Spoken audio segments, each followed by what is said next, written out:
One common objection we hear to the idea of ending abortion is a concern for all the babies who would go into the foster care system.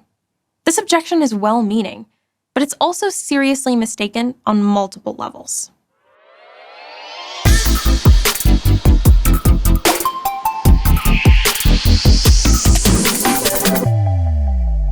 The foster care system in America is admittedly in need of improvement.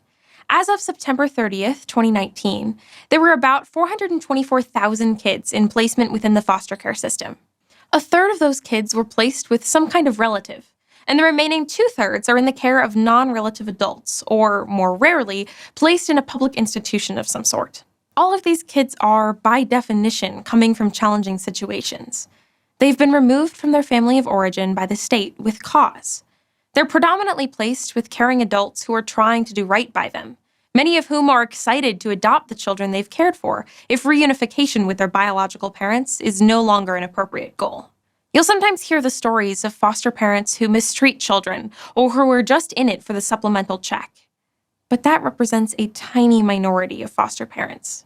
Mostly, the system is strained by a lack of people who have both the desire and ability to take on foster parenting, combined with the conflicting goals and legal issues of trying to keep kids safe, honor parental rights, and keep families together. But none of this actually has anything to do with abortion directly. If a woman chooses to put her baby up for adoption, that baby doesn't go into the foster care system, but the newborn adoption system. There are many more families seeking to adopt a newborn than newborns in need of adoption. So the babies are almost always very quickly placed with a loving family. And there are even options for the birth and adoptive families about how open or closed they want the relationship with each other to be. Let's be perfectly clear. If a baby is adopted rather than aborted, he or she will not go into the foster care system. But let's make the pro-choice argument stronger than many pro-choice people in your conversations actually will. Granted that newborns aren't going into the foster system, what if many of the babies who otherwise would have been aborted end up being born into unstable families and are more likely to end up in the foster care system later? This is a reasonable objection, since it's based on a more accurate understanding of the foster care system. The person making this argument is usually doing so from a position of trying to care for children.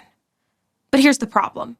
This argument makes the judgment that, based on potential hardships that a child might endure, that child is better off dead.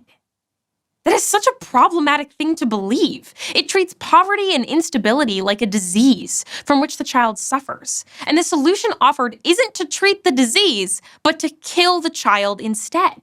It's not that different from people offering abortion for poor prenatal diagnosis, because they believe it's better to kill the child so that they're spared suffering. That is a sweeping value judgment that is incredibly false and infringes on the child's right to life.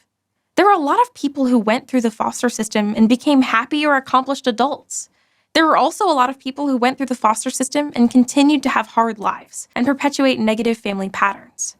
But their value doesn't rest in how happy they are or what they achieved. Their value rests in who they are. Human persons deserving of respect and protection, even in the womb.